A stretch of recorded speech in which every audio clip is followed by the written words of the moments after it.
welcome to part 1 of the Norwegian Star Hat knit along. I'm Jana, and today we're going to cast on for this basic colorwork hat. So if this is your first attempt at colorwork, I'll take it super slow.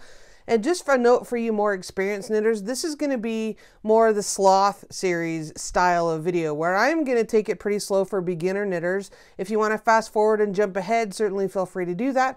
But just so you know, we're going to start off today talking about measuring for the correct cast on stitches and, you know, going from there pretty slowly. So you may want to jump ahead, and that's totally fine. So if we look at the pattern, first of all, it suggests that we use worsted weight with size 6 needles. Now, you need to do a swatch and see if that's in fact the yarn and needle combination that works best for you. So when I did my swatch, I came out with right on 5 stitches per inch. So then I measure my head, and if you're knitting this for yourself, you have the luxury of doing that. If you're knitting it for someone else and it's a surprise, then you might have to Google, you know, average hat sizes, adult or whatever, or just go with you know, the 96 cast on stitches that a lot of people in the Ravelry projects have suggested. The author of the pattern suggests casting on 112. I think that's a little big, but you know, you can try it. Do the ribbing. Worst case scenario, you tear it out and do the ribbing again. And some of knitting is just trial and error, and that's okay. So the other option is to cast on with a smaller size needle for the ribbing and then increase the needle size for the color work, and I may choose to do that. I'm going to do my ribbing and kind of see how it feels and see whether I like it or not. You're the boss. Okay, so the other thing I want to talk about is when we measure, like when I measured my head around the circumference, you know, the brow, and then right here over, right above my glasses, and then around the widest part in the, well, not the widest part, but right below my occipital bone, you know, the big pokey outy part in the back. So, and I get about 21 3/4 inches for me, almost 22. So if I figure 22 and I'm getting 5 stitches per inch, we're just going to do some basic knitting math, and that works out to 110 stitches overall. Now, a lot of people like to subtract off about 10% for negative ease, and all that means is that you want to knit the garment a little bit tighter so that it stretches a little bit and creates that negative ease. Positive ease is when something's more baggy. Like if you knitted a sweater with 2 or 3 inches of positive ease, it would be 2 or 3 inches bigger in circumference than your body or your bust or your waist or whatever. So positive ease is something a little bit more baggy. Negative ease is something a little more fitted that needs to kind of stretch, like 10%. So hats and socks, things like that, are often knitted with about 10% negative ease. So for me, if I figure that 110 stitches, the 22 inches times 5 stitches per inch, 110 stitches minus 10% would be, you know, 110 minus 11 is 99. Well, I need a multiple of 16 stitches for this colorwork chart. And so then I'm going to use 96 because that's the closest multiple of 16. With ribbing too, you need to realize that a 2x2 ribbing, knit 2, purl 2, knit 2, purl 2, that 2x2 ribbing is very stretchy. And so that's pretty forgiving. Now the author of the pattern, she uses 1 inch or 2 for the beanie. So that's kind of up to your discretion. I might knit a little more. I mean, I kind of like a little bit bigger of a brim. And again, you're the boss. Search through the project pages on Ravelry and you'll see where some people have knitted, you know, 2 or 3 inches of ribbing. Other people have only done a little bit, and you can kind of see the difference in how the hat looks depending on your choice there. There's been some other questions in the group since I did the first prep video. There's been some questions. I had one person say, well, they have a relatively small head, and casting on 96, they felt it was still going to be way too big, but they don't want to go all the way down to 80. So if you're kind of in between like that and you're unsure what to do, you do have some options as far as going down a needle size, right? And that would create a more dense fabric. Down a needle size would also increase your stitches per inch. So maybe then the 96 would work for you with a smaller needle size. Alternatively, you could use a smaller size yarn. Like instead of worsted weight, you might choose to go with a sport weight or a DK. And then that would increase your stitches per inch so that maybe you could use the 96. So you might have to experiment a little bit, and some of knitting, like I said, is trial and error and figuring out what works for you. But you definitely want the project to be something you're happy with when you're finished. So it is worth taking the time to fuss about a little bit more in the beginning. Okay, other questions people have had in the groups have been magic loop. When you're knitting a hat, would you want to use magic loop DP or like a 16-inch or a 14-inch circular? Again, that's going to be knitter's preference. I prefer magic loop with a long enough cable because I can do the whole hat with that. I don't have to switch needles when I get down to the crown decreases and we start decreasing the number of stitches to do the shaping. I don't have to switch to DP or a smaller size circular. Again, it's knitter's preference. A lot of people just like to use DP double pointed needles from the get-go, and that's totally works too. So you just got to figure out what works best for you.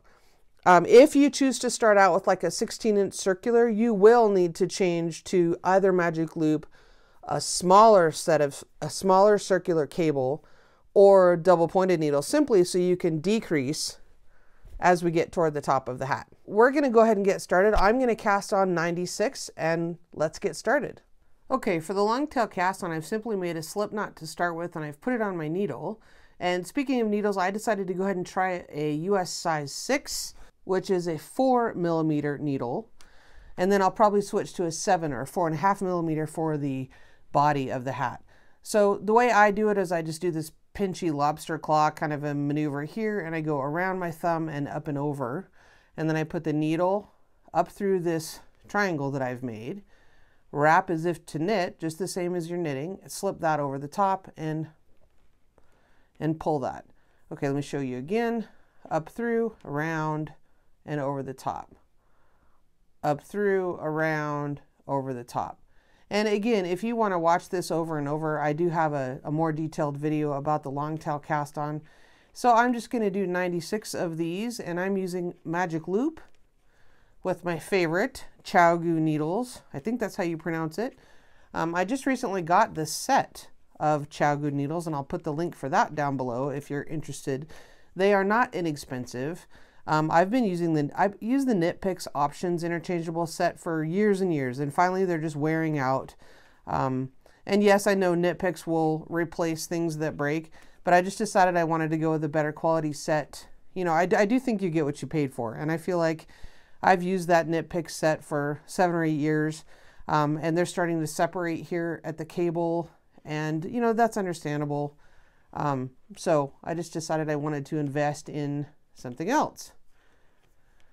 So using the tail part is here on the left, and how I have determined how much of a tail I need is you can guess it, or often what I do is I'll cast on like 20 stitches and then take it out and measure how much of a tail I needed for 20, and then I'll just go, you know, fold it over and go 20, 40, 60. You know, I figure if this is 20, then I'll fold it over and I'll count again, and you know, I just kind of measure it out like that. But if you have plenty of yarn, you can just kind of eyeball it and see. All right, so we're casting on 96, and then I'll show you how I like to join in the round. It is not elegant, but it's utilitarian and sturdy. All right, I've completed my long tail cast on, and now I've counted 48 stitches, so that's half of 96, and I'm finding the midway point. So because I'm using magic loop, I want half the stitches on one side and half the stitches on the other. So I'm just gently pinching the cable so I can maneuver through and have half on each side. And then I just need to straighten everything out so that the cast on edge stitches are facing one another. I have everything all straightened out now where my cast on edges are facing each other. So don't get too hung up at this point, whether it's, you know, top and bottom needle or front and back or whatever, but you can tell that this is the tail. This is where I've finished my cast on.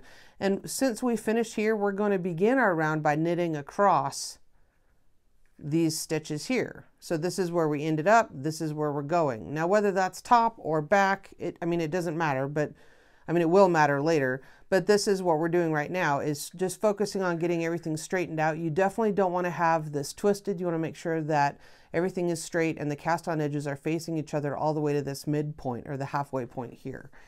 And then what I like to do is I just take my tail and I just lay it over, and I'm going to draw out this needle here. This is the needle where I finished my cast on. This is the working yarn.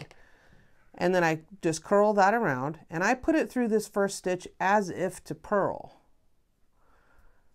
And then I have my tail, and I just use that to draw my tail through. I'm not actually making a stitch, I just use that needle to draw the tail through. And then, like I said, this is not elegant or fancy, but it's super sturdy, and this is a hat, and I want it to be sturdy. So all I do here is I tie it on. I tie with the working yarn, I just tie a square knot.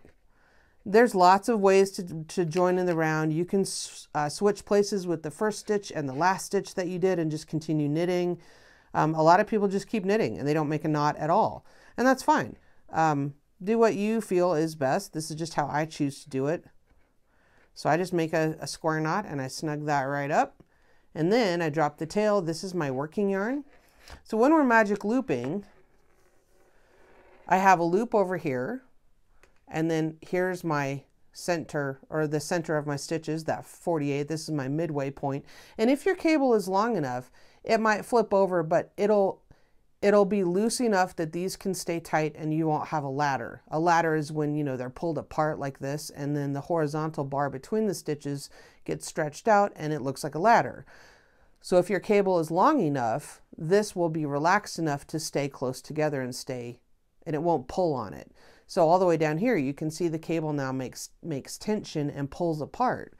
So people that complain about ladders, it's often because their cable is not long enough. So now what I'm going to do is get a hold of my working yarn. I don't want to start knitting with the tail. So I usually just kind of tuck that back underneath so I don't start knitting with the tail. And then I'm just going to start knitting. Knit 2, purl 2, knit 2, purl 2. We're just going to do ribbing all the way around. Knit 2, purl 2 for an inch at least, and longer if you prefer.